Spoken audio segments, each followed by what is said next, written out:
ನಮಸ್ಕಾರ ವೀಕ್ಷಕರೇ. DCM DK Shivakumar ಅವರು ಅಧಿಕಾರ ಹಂಚಿಕೆ ಸೂತ್ರದ ಕುರಿತು ಕಡೆಗೂ ಮೌನ ಮುರಿದಿದ್ದಾರೆ.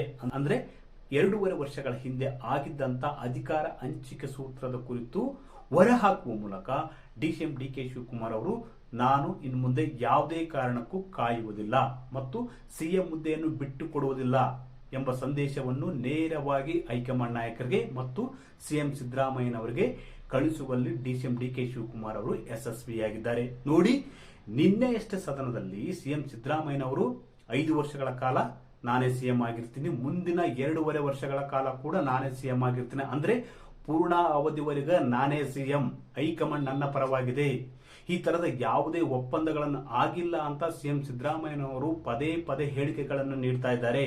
ಅಷ್ಟೇ ಅಲ್ಲ, ನಿನ್ನೆ ಈ ಕುರಿತು ಕೂಡ ಅಧಿವೇಶನದಲ್ಲೂ ಕೂಡ ಮಾತನಾಡಿದ್ದಾರೆ. ಸಿಎಂ ಸಿದ್ದರಾಮಯ್ಯನವರು ಯಾವಾಗ ಮುಂದಿನ 2.5 ವರ್ಷಗಳ ಕಾಲ ನಾನೇ ಸಿಎಂ ಆಗಿರ್ತೀನಿ, ಹೈಕಮಾಂಡ್ ನಾಯಕರು ನನ್ನ ಪರವಾಗಿದ್ದಾರೆ ಅಂತ ಹೇಳಿಕೆ ನೀಡಿದ್ರು, ಇದರ ಬೆನ್ನಲ್ಲೇ ಡಿಸಿಎಂ ಡಿಕೆ ಶಿವಕುಮಾರ್ ಅವರು ಮೊದಲ ಬಾರಿಗೆ ಕಳೆದ 2.5 ವರ್ಷಗಳ ಹಿಂದೆ ಆದಂತ ಅಧಿಕಾರ ಹಂಚಿಕೆ ಸೂತ್ರದ ಕುರಿತು ಮಾತನಾಡಿದ್ದಾರೆ.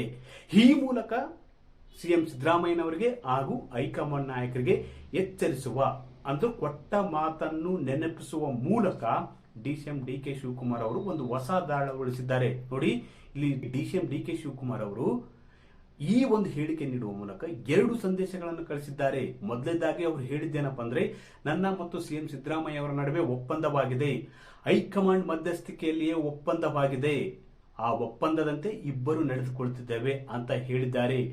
ಈ ಮೂಲಕ 2 ಸಂದೇಶಗಳನ್ನು ಸಿಎಂ ಸಿದ್ದರಾಮಯ್ಯನವರಿಗೆ ಹಾಗೂ ಹೈಕಮಾಂಡ್ ನಾಯಕರಿಗೆ ಕಳಿಸುವಲ್ಲಿ ಅವರು ಯಶಸ್ವಿಯಾಗಿದ್ದಾರೆ. ಅಷ್ಟೇ, ಮೊದಲ ಸಂದೇಶ ಸಿಎಂ ಸಿದ್ದರಾಮಯ್ಯನವರಿಗೆ ಕಳಿಸಿದ್ದಾರೆ. ಏನಪ್ಪಾ ಅಂದ್ರೆ, 2.5 ವರ್ಷಗಳ ಹಿಂದೆ ನಮ್ಮ ಮತ್ತು ನಿಮ್ಮ ನಡುವೆ ಒಪ್ಪಂದವಾಗಿದೆ, ಅದು ಹೈಕಮಾಂಡ್ ಮಧ್ಯಸ್ಥಿಕೆಯಲ್ಲಿ ಮತ್ತು ಹೈಕಮಾಂಡ್ ಸಮ್ಮುಖವೇ, ಹೀಗಾಗಿ ಈ ಒಪ್ಪಂದದಂತೆ ನಡೆದುಕೊಳ್ತಿದ್ದೇವೆ. ಈಗ ಈ ಒಪ್ಪಂದದ ಅವಧಿ ಮುಗಿದಿದೆ, ಅಂದ್ರೆ ಅಧಿಕಾರ ಹಂಚಿಕೆ ಸೂತ್ರದ ಅವಧಿ ಮುಗಿದಿದೆ.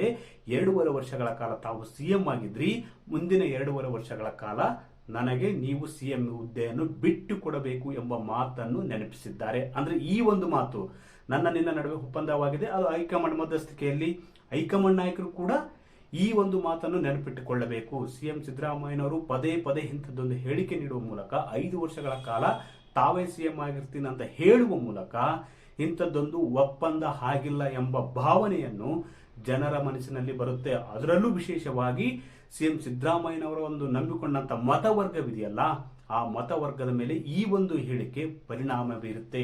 ಹೀಗಾಗಿ ಡಿಸಿಎಂ ಡಿಕೆ ಶಿವಕುಮಾರ್ ಅವರು ಒಪ್ಪಂದದ ಕುರಿತು ಮಾತನಾಡುವ ಮೂಲಕ, ಮೊದಲ ಬಾರಿಗೆ ಒಪ್ಪಂದದ ಕುರಿತು ಮಾತನಾಡುವ ಮೂಲಕ ಒಪ್ಪಂದ ಆಗಿದ್ದು ನಿಜ ಅಂತ ಸಾಬೀತುಪಡಿಸಿದ್ದಾರೆ. ಈ ಮೂಲಕ ಮುಂದಿನ ದಿನಗಳಲ್ಲಿ ತಾವು ಕೊಟ್ಟ ಮಾತಿನಂತೆ ಸಿಎಂ ಹುದ್ದೆಯನ್ನು ಬಿಟ್ಟು ಕೊಡಬೇಕು ಎಂಬ ಮಾತನ್ನು ಕೂಡ ನೆನಪಿಸಿದ್ದಾರೆ.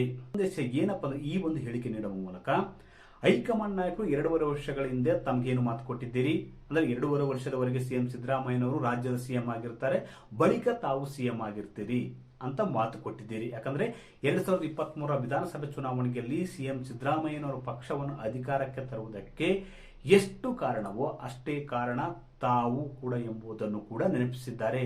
ಸಿಎಂ ಸಿದ್ದರಾಮಯ್ಯನವರ ವರ್ಚಸ್ಸು ಅದೇ ರೀತಿ ತಮ್ಮ ತನುಮನ ಧನದಿಂದಾಗಿ ಪಕ್ಷ 2023 ವಿಧಾನಸಭೆ ಚುನಾವಣೆಯಲ್ಲಿ ಅಧಿಕಾರ ಹಿಡಿದಿದೆ. ಹೀಗಾಗಿ ತಮ್ಮ ಸಮ್ಮುಖವೇ ಆದಂತ ಅಧಿಕಾರ ಹಂಚಿಕೆ ಸೂತ್ರವನ್ನು ತಾವು ಬಗೆಹರಿಸಬೇಕು ಮತ್ತು ಸಿಎಂ ಸಿದ್ದರಾಮಯ್ಯನವರ ಸಹಕಾರ ಒಪ್ಪಂದದಿಂದ ಮತ್ತು ಅವರ ಬಣದ ಹಿರಿಯ ಸಚಿವರ ಶಾಸಕರ ಸಮನ್ವಯತೆಯಿಂದ ಸಹಕಾರದಿಂದ ಸಿಎಂ ಹುದ್ದೆಯನ್ನು ಸಾರಾಗವಾಗಿ ತಮಗೆ ಬಿಟ್ಟು ಕೊಡುವುದಕ್ಕೆ ತಾವು ಒಂದು ಪ್ರಯತ್ನ ಮಾಡಬೇಕು, ತಾವು ಈ ಕುರಿತು ಹೇಳಬೇಕು. ಈ ಮೂಲಕ ಸಿಎಂ ಹುದ್ದೆಯನ್ನು 2.5 ವರ್ಷಗಳ ಕಾಲ ತಮಗೆ ಬಿಟ್ಟು ಕೊಡಬೇಕು ಎಂಬ ಸಂದೇಶವನ್ನು ಹೈಕಮಾಂಡ್ ನಾಯಕರಿಗೂ ಕೂಡ ಡಿಸಿಎಂ ಡಿಕೆ ಶಿವಕುಮಾರ್ ಅವರು ಕಳಿಸಿದ್ದಾರೆ ಅಂತ ಹೇಳಲಾಗ್ತದೆ. ಇಲ್ಲಿ ಪ್ರಮುಖವಾಗಿ ಇನ್ನೊಂದು ಅಂಶ ಏನಪ್ಪಾ ಅಂದ್ರೆ, ನೀವು ಸಮಯವನ್ನು ನಿಗದಿಪಡಿಸಬೇಕು. ನೋಡಿ, ಜನವರಿಯಲ್ಲಿ ಕೊಡ್ತಿರೋ, ಫೆಬ್ರವರಿಯಲ್ಲಿ ಕೊಡ್ತಿರೋ, ಮಾರ್ಚ್ ಅಲ್ಲಿ ಕೊಡ್ತಿರೋ ಗೊತ್ತಿಲ್ಲ, ಆದ್ರೆ ಸಿಎಂ ಹುದ್ದೆಯನ್ನು ಕೊಡಲೇಬೇಕು. ಹೀಗಾಗಿ ಇದಕ್ಕೆ ಒಂದು ಸಮಯವನ್ನು ನಿಗದಿಪಡಿಸಿ, ನೀವು ಯಾವಾಗ ಕೊಡ್ತೀರಿ, ಸಿಎಂ ಅಧಿಕಾರ ಹಂಚಿಕೆ ಸೂತ್ರದಂತೆ ಸಿಎಂ ಹುದ್ದೆಯನ್ನು ತಮಗೆ ಯಾವಾಗ ಕೊಡ್ತೀರಿ ಅಂತ ಡಿಸಿಎಂ ಡಿಕೆ ಶಿವಕುಮಾರ್ ಇಂಥದ್ದೊಂದು ಹೇಳಿಕೆ ನೀಡುವ ಮೂಲಕ, ಕೊಟ್ಟ ಮಾತನ್ನು ನೆನಪಿಸುವ ಮೂಲಕ ಹೈಕಮಾಂಡ್ ನಾಯಕರ ಮೇಲೆ ಒಂದು ಒತ್ತಡ ಹೇರುವ ತಂತ್ರದ ಭಾಗವಾಗಿ ಮೊದಲ ಬಾರಿಗೆ ಡಿಸಿಎಂ ಡಿಕೆ ಶಿವಕುಮಾರ್ ಅವರು ಅಧಿಕಾರ ಹಂಚಿಕೆ ಸೂತ್ರದ ಕುರಿತು ಮಾತನಾಡಿದ್ದಾರೆ.